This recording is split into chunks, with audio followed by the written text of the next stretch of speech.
Alright. Did my head get smaller? Who knows? Hey guys, it's Alex from 7th Hour Films back again with The Flash. This is the season finale review for The Flash. Season 4, episode 23, We Are The Flash. That's going to be the thumbnail. I don't remember this thing looking that ridiculous. Which is weird because you think I would, but boy, does that flatten my hair out, doesn't it? Should I wear this the whole review? We'll keep it on for a little bit. Alright. You know, when I was setting up to film, I did not think to do this little intro bit. I just sort of thought at the last second, you know, why don't I get out my Jay Garrick helmet? Because I haven't worn that in videos in a little while. And then I thought, and then as I was standing, I was like, should I do a thing where I come in as a speedster? And I was like, oh god, I'm going to hate that, aren't I? I'm going to hate having to edit that, so yeah. So hopefully that worked. If that didn't work and I didn't come in as a speedster, then, well, this is awkward. Yeah. So, God, I swear this thing got, like, bigger since the last time I wore it. Maybe it's because we're at a bit of an angle.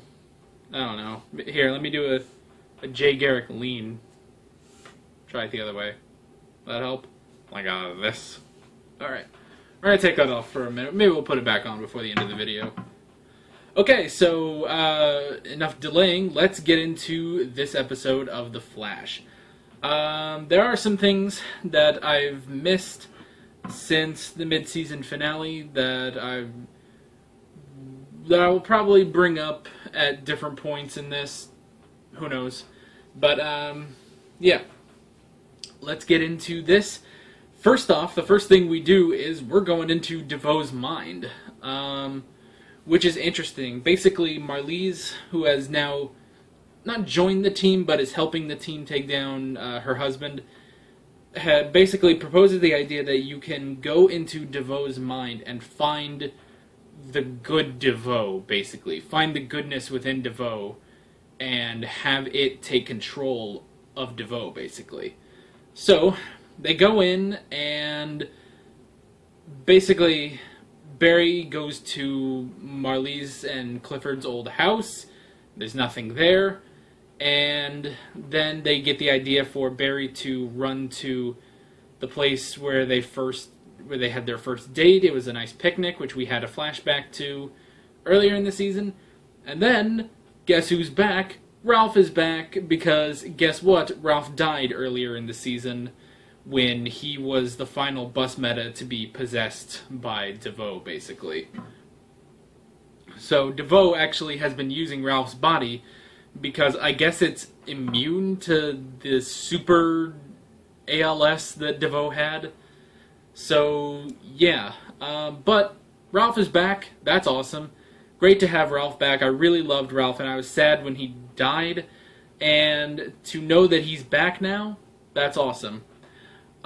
So, Barry and Ralph go to DeVoe's, basically the last place they think that DeVoe was good, which would be when he was just a simple history professor. And they go to, like, his lecture hall, and they find good DeVoe is dead, with a hole in his chest, a stab wound, basically. So, they're like, crap, what do we do now? That plan didn't work out. What do we do? We can't find the good in DeVoe. But then it hits Barry. Ralph is the good in DeVoe. Ralph is basically, because it's still his body, it's still technically his mind. So, yeah, Ralph is the good. And then we get the Flash and the Elongated Man versus the Thinker. The plan, don't think, because if you think, then DeVoe will use Dominic's powers to read your mind, and he can easily beat you. Like, even at Barry's, like, super speed, Barry's, like, punching, or trying to punch, and DeVoe easily just, like, dodges it or blocks it, because he knows what you're thinking. So, Ralph's plan, don't think. Just focus on something that you love. So for Flash, he thinks of Iris, and that's how he's able to stop his DeVoe, because there's actually two of them in DeVoe's mind right now. And Ralph thinks of shrimp. Like different forms of shrimp, shrimp cocktails, shrimp, just shrimp, a lot of shrimp.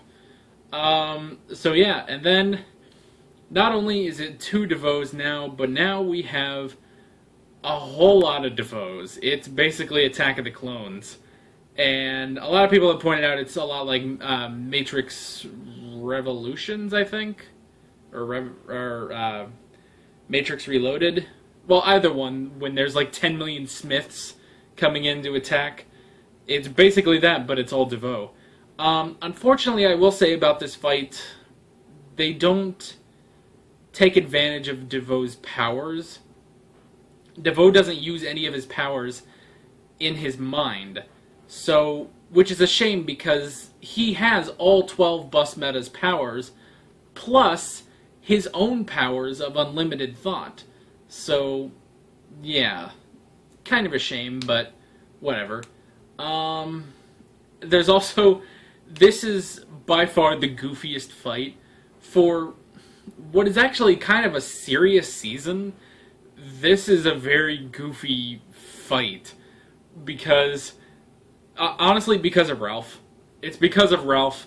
Well, also, I guess because there's, 10 million DeVoes, but there's a point where Barry, at using his super speed, swings Ralph around, and they just keep knocking out all the DeVoes. It's like, this is the goofiest fight we've ever had, but boy do I love it. So, Ralph and Barry run through sort of the portal out of DeVoe's mind, and this is good because DeVoe is attacking Team Flash at that moment. So, I'm really running through these topics fast, but now that I'm actually going through, it's like, there's not actually a whole lot to talk about, which is interesting. I mean, there is stuff, but there's stuff that I'm obviously talking about, but it's like, I don't know. Anyway, so yeah. So Barry gets out of the chair because that's what he was using to enter DeVoe's mind, and just before DeVoe kills Cecile while she's pregnant, like, geesh, this is kind of dark, but he stops because Ralph is taking over now. And yeah, Ralph takes control of DeVoe's body, and DeVoe's staggering back because he's losing control, and just before that he places his hand on the back of his chair. We'll get to that in a second, and yeah, Ralph fully takes control of his body again because it is his body.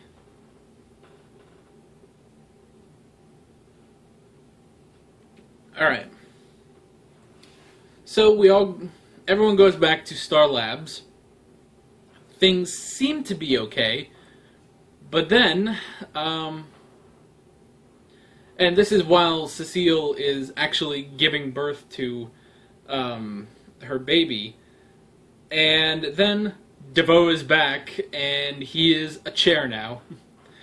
DeVoe has basically used Kilgore's powers to put his consciousness into his chair, and he starts messing with the systems, and Marlize, in a way that seems way too easy, but it makes sense in a second, Marlize just goes back and just takes out, like, the power or something and just shuts him down, and he's dead now.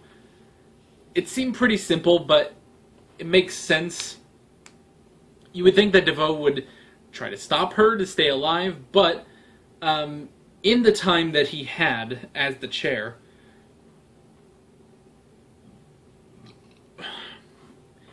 excuse me, jeez.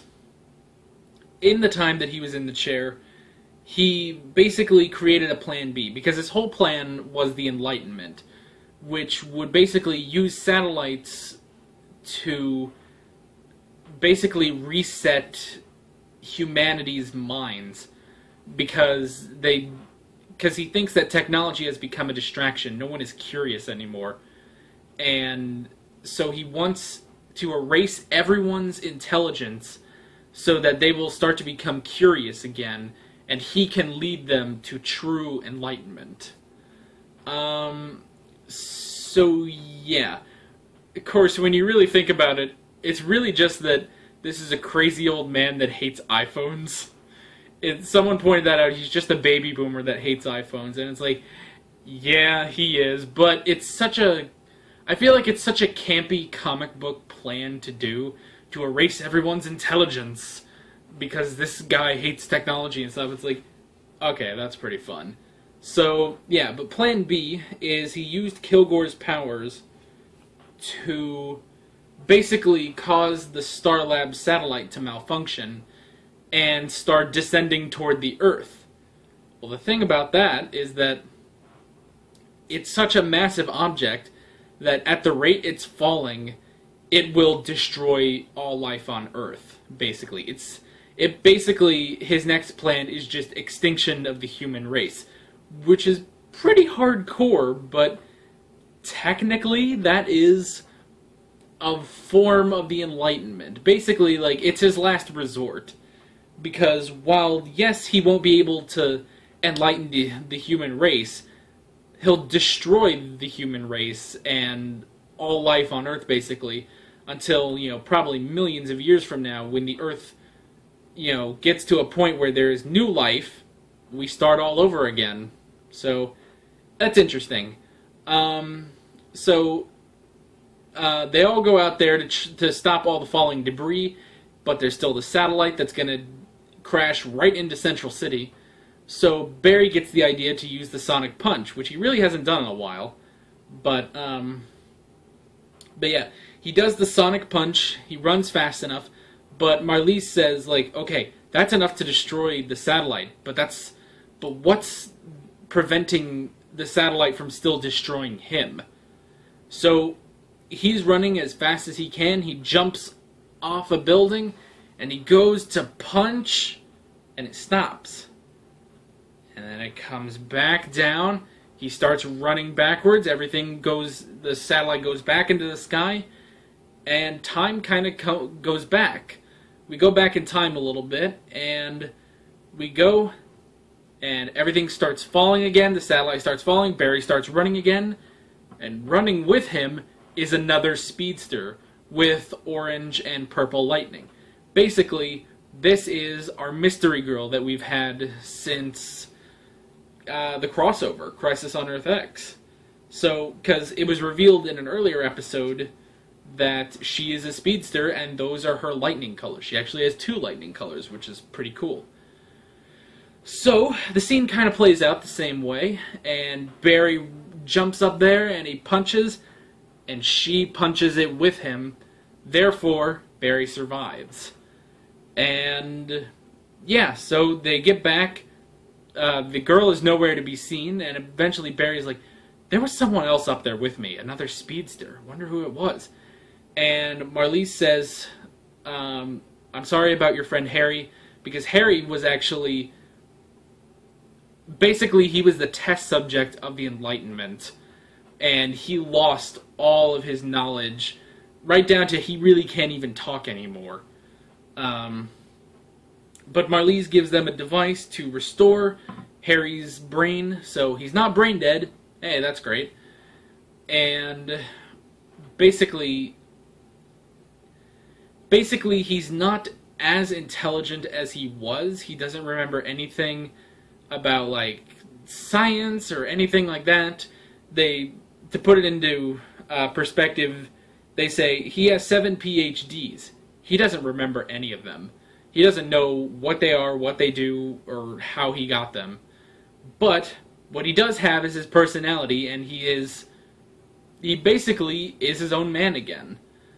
And yeah, so while Cisco kind of feels like it's a loss that they didn't get his intelligence back, they still got Harry back, and Harry is so grateful and happy about that. And he says, I see things from a whole new perspective. I was always defined by my brain, but you've given me a balance of my brain and my heart. And Harry goes off to see his daughter Jessie on Earth 2. And they say it's the end of an era, so maybe we're losing Harry. That might be it for Harry on this show. Who knows? Maybe we'll get another Harrison Wells next season. I have no idea. So yeah, we cut to the West household where they introduce Jenna Marie West, Joe and Cecile's new baby daughter, and everything's happy. Wally's there too, and Wally has this nice scene where he's talking to Joe, and he's like, I left Team Flash because I thought I was always going to be in Barry's shadow, but now with the Legends, I'm comfortable just being me, which is awesome. And then there's a knock at the door, and hey, it's our mystery girl. And she walks in, and she says, this house is bitchin'. And everyone's like, sorry, what did you say? Because I think I talked about this in the Season 4 premiere. I hope I did. But when Barry came out of the Speed Force, he was writing all these symbols. And when they finally cracked the code was, this house is bitchin'. And this whole season, anytime someone says this house is, the Team Flash is like, bitchin'? And they're like, no, it's something else. And now we finally have this house is bitchin'. And it was our mystery girl, also known as Nora West Allen. Or at least Nora. I guess she didn't say her last name, but her name is Nora. And she is actually Barry and Iris's daughter from the future. And she made a really big mistake. And that's the end of the episode. So yeah, we have our patented Flash cliffhanger. In terms of this cliffhanger compared to other ones, it's not as big, I would say, because Season 1, we had the cliffhanger of Barry going into the vortex, going into the black hole or wormhole at the end of Season 1.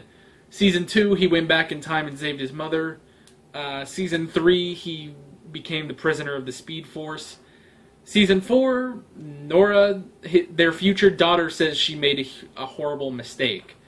So, yeah. I don't know. I guess it all depends on how they follow it up next season. Because I think Nora is supposed to be a pretty big deal next season. But I guess we'll just have to see. Yeah. So that's pretty much it for this episode. I kind of went through that really, really fast, but yeah, overall, this was a really good episode. This was a fun end to The Thinker. I do wish there was a full battle, because they mentioned that DeVoe created the bus metas with specific powers in order to combat anyone. So yeah. It's like he basically made himself OP.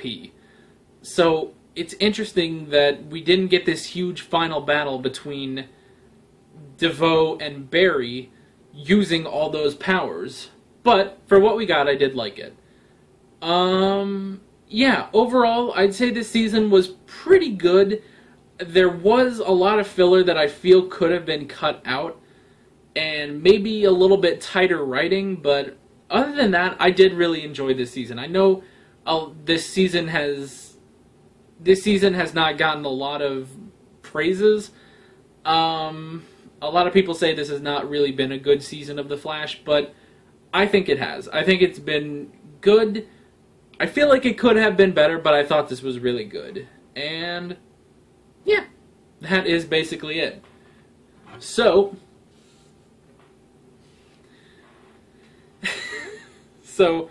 I'm Alex from 7th Hour Films, and I will see you guys next time. Take care. Alright guys, thanks for watching. If you want to watch more of my videos, I've got an entire playlist for all my Arrowverse videos, got some extra videos you can check out, and the subscribe button. You can also follow me on social media, links below in the description. Thanks for watching. Camera shook.